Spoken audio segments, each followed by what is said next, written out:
Imagine this, right? You walk into a Beverly Hills skincare clinic for your routine facial, the kind of place celebrities go, the kind of esthetician people call the skin Jedi. You're relaxed, you're chatting, you're a regular. And then one small drop of liquid lands on your face, and within seconds, your skin is burning, peeling, and in your own words, it feels like skin is turning into a white goo. That's exactly what happened to Victoria Nelson, and this story is not just about a bad chemical pill. It's about who you can actually trust in the industry, power dynamics, and how a system that's supposed to protect clients has completely failed her. So if you don't already know who Victoria is, because her TikTok video has gone truly viral and I have been tagged non-stop in this video, so I kind of wanted to dig a little deeper into it. So first of all, who is Victoria? She is the founder of Undeniable Entertainment. Back in 2019 when this happened, she was 26. And like so many people of that age, she was insecure about acne. I know a lot of my friends who had acne at 26, they were like, I'm an adult, why am I still getting acne? It's not as rare as you think. And like so many people, she tried everything to sort out her acne, or at least to control it. And then she found this esthetician in Beverly Hills named Sonya Dakar. Now, Sonya isn't some random, I feel weird saying Sonya, I'm gonna say Sonya. No, is it just like Americans when they say like Megan and Megan? I'll say Sonya. She's a celebrity esthetician and a woman who's been in multiple magazines, praised by Gwyneth Paltrow. If I had a red flag, it'd be going crazy right now. Madonna and Cameron Diaz. Like, she's got Hollywood clientele. And I know there's even more celebrities on her client list. She literally brands herself as the skin Jedi. And when Victoria first met her, it was pretty much a dream come true for Victoria. Her acne cleared. She was so excited. She was posting online about her experiences, telling people to buy Sonya's products, even bringing her mum in for facials. And she actually later called Sonya her LA mum, and Sonya called Victoria family. So when Sonya suggested a new treatment, Victoria didn't question it. She trusted her. It just felt like part of the routine. It's April the 4th, 2021. Victoria goes in for what would have been a completely normal treatment, a completely normal facial. By this point, she had had dozens of appointments. They were chatting, it's routine, it feels safe, it's normal, whatever. And then Sonya suggests finishing with a pill. Now,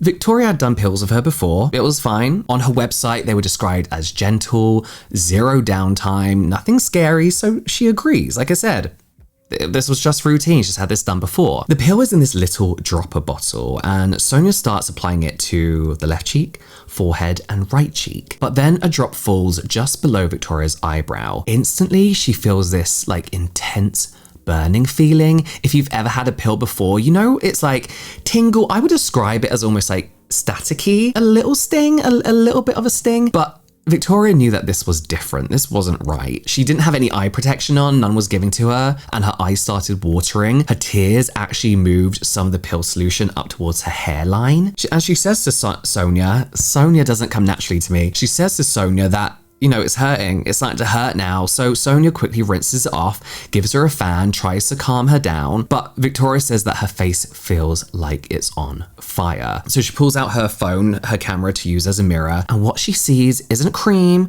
or lotion sitting on her skin. It's not like even skin or whatever, well-treated skin. Her skin has been burnt white. So she takes a photo, she sends it to her friends. Victoria says that her friends start to freak out, but she says she tries to laugh it off because, like me, her coping mechanism is laughing at bad situations, sarcasm, trying to make light of things, but inside she is like panicking. You cannot look at your skin burnt, bubbled white and not panic. So Sonya tells her that it'll be fine.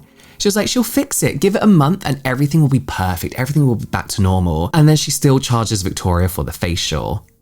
That first week was brutal for Victoria. Every morning she would take a photo of her face and send it to Sonya, basically asking what to do. You know, she had done this to her face, what she should be doing. Sonya would then text Victoria back with a protocol, what to apply, which products to use. Her skin was scabbing, peeling, raw, and at one point when Victoria mentioned that she was going to see her brother, Sonya texted her, "Is he going to be scared to see you like that?"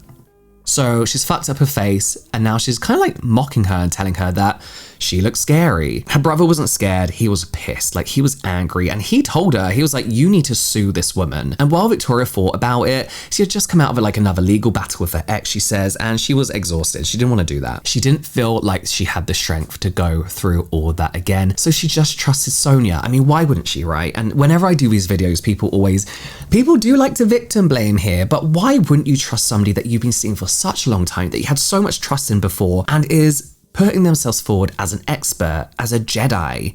Why wouldn't you trust them? She believed in this woman, her LA mum. She believed she could really fix the damage, but it just didn't go away. When she was out with her brother, a stranger actually came up to her and asked if someone had thrown acid on her. First of all, who the fuck does that? Like, why, if you see a acid burned victim, why would you, like, even if I saw somebody with a broken arm, I wouldn't be like, oh my God, how did you do that? You just leave them the fuck alone. Some people are so weird. But that became a common theme over the next few years. People just outright ask her what happened. So then we go into the cycle of treatments. From that day in 2021 through 2022, Victoria kept going back. She had at least 18 sessions with Sonya for the first year and then another 12 the next. And the treatments weren't soothing facials. They actually included pretty aggressive things like microneedling, and every single time Sonya promised that this will be the thing that fixes your skin. This will be the thing that heals it all up. You're gonna look normal again. And Victoria clung onto that hope because, like Victoria said, this is the only person that knows what happened in that room. This is the only person who knows exactly what they used on your skin that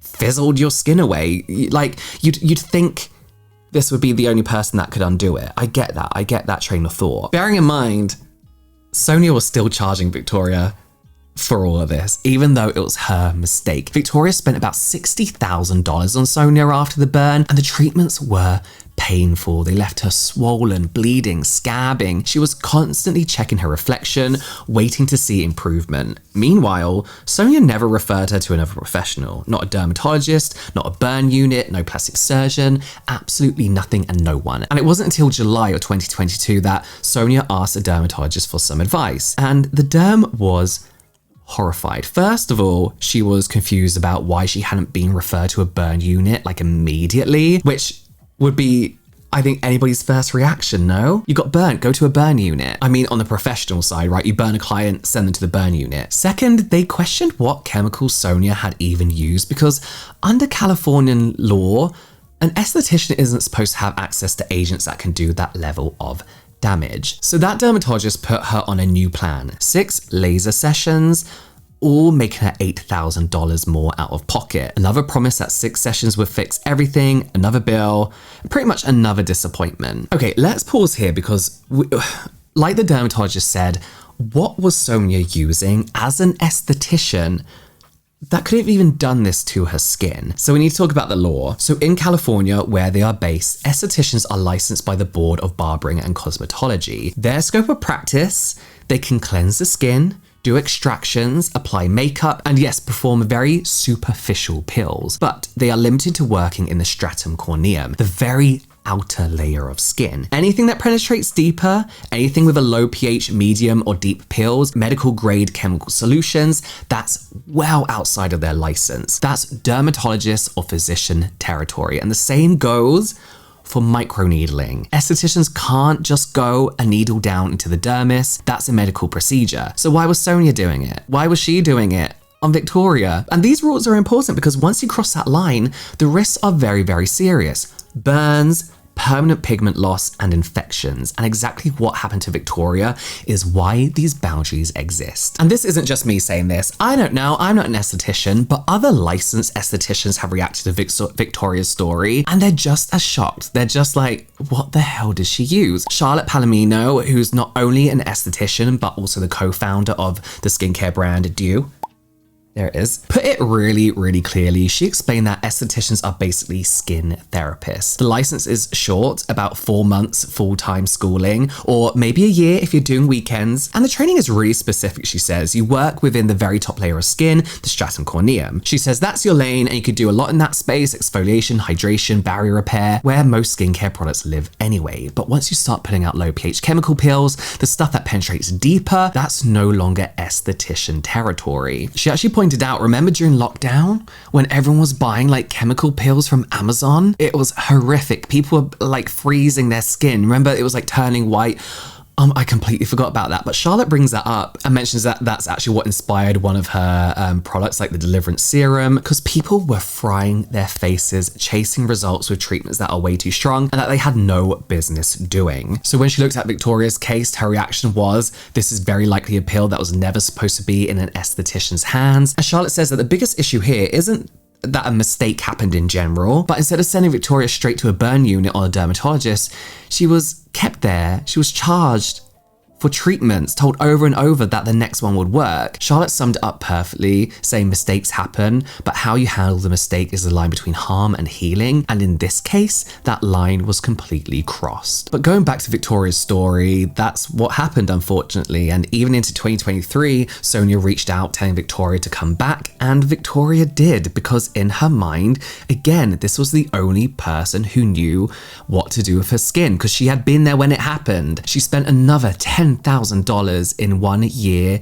on more sessions with Sonya. And by the end, Victoria had roughly spent $60,000 with her and another $30,000 with other doctors and clinics trying to repair the damage. That's close to $100,000 chasing back the skin that she used to have. And still today, she has marks on her face. She has this P-shaped mark on her face and a dent in her forehead where the skin basically never grew back. White spots on her right cheek where pigment has gone. She checks them in the mirror every morning, she says, and every single night. She says that she hasn't really reached acceptance yet either, but she wanted to share a story so that it can serve as a warning. So who is this woman? Let's talk about Sonya, because at the end of Victoria's viral video where she's talking about her situation, she alludes to the fact that Sonya she's had past controversies, and she basically says, I'll let you Google it. So I did. I even paid and downloaded some legal documents just to see what the hell was going on with this woman. This isn't just a random esthetician, as I mentioned. Sonya's been called the Skin Jedi by herself, in all fairness, and she's built a huge business out of her Beverly Hills clinic. Her products have been in Oscar gift baskets. She's been profiled in prestigious magazines, as I mentioned. Jennifer Lopez, Drew Barrymore, more of her celebrity clients. She has branded herself again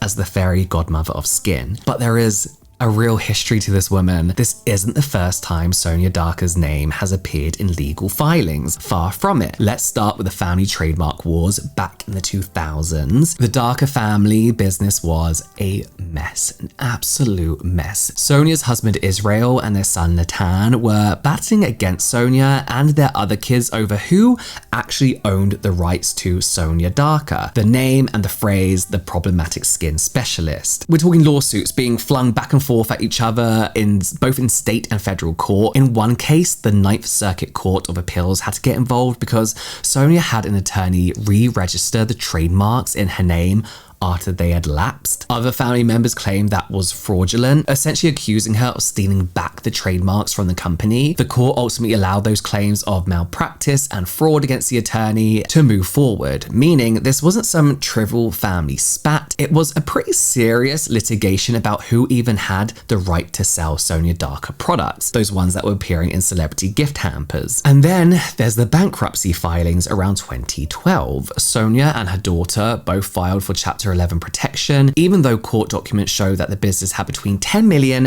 and 50 million in assets. The filings were tied to those ongoing family lawsuits and millions in legal fees. The bankruptcy didn't shut down her clinic, but it was part of a larger strategy to kind of like restructure assets while the family kept suing each other over and over and over the trademarks, ownership, and control. Now let's move on to the discrimination lawsuit. In 2020, two former employees filed a suit in Los Angeles, alleging that Sonya and her companies in general discriminated against them and others based on race, religion, and sexual orientation. The lawsuit claimed that Sonya made openly racist and homophobic comments in the workplace. She allegedly referred to Latino applicants as Chihuahuas, Gonzalez's, or Rodriguez's. That's my my family's maiden name is Rodriguez. According to the complaint, she said that she wouldn't hire black applicants because they were entitled, and she allegedly described one foreign employee as a dirty Muslim. The plaintiff says she demanded staff screen candidates' social media accounts to determine their race before interviews, and that she even tore up resumes of black and Latino applicants in front of them. One plaintiff said that after disclosing that she was bisexual, Sonya began belittling her at work and mocking LGBTQ+ clients in front of her. Both employees eventually quit, saying that the environment was unbearable. That case was later settled, but again, it added to the pile of legal troubles surrounding her clinic. And we can't ignore the assault case from 2008. According to a police report, according to the California Board of Barbering and Cosmetology, the inspector went in to check her license on the wall. When the inspector tried to remove an expired license, Sonya allegedly attacked her, grabbing her hair and attempting to bite her hand. Bite her hand, yes. The inspector actually performed a citizen's arrest, and Beverly Hills police booked Sonya on battery charges. I've tried to get her, I filed for her mugshot, but I haven't heard back yet. It could take up to 2 weeks. And Beverly Hills police booked Sonya on battery charges. She was released on $20,000 bail and ordered by a judge not to manage her clinic directly while the case was pending. The Los Angeles Times covered the story, noting that her clinic had allegedly racked up 18 complaints with the Better Business Bureau in just 3 years, mostly about rude behavior and aggressive sales tactics. So when you zoom out of this whole picture, Victoria's lawsuit isn't happening in isolation. It sits on top of a decades-long history of lawsuits, bankruptcies, family disputes, discrimination claims, and even criminal charges. Some cases were settled quietly, some dragged through the appeals courts, but taken together, they paint a picture of this just horrific business. It's just this woman surrounded by controversy, and quite frankly, she shouldn't be in charge of a business. As I mentioned, there is an actual lawsuit that I managed to find and dig into a little bit deeper. In March of 2024, Victoria filed her own lawsuit against Sonya. 2 causes of action: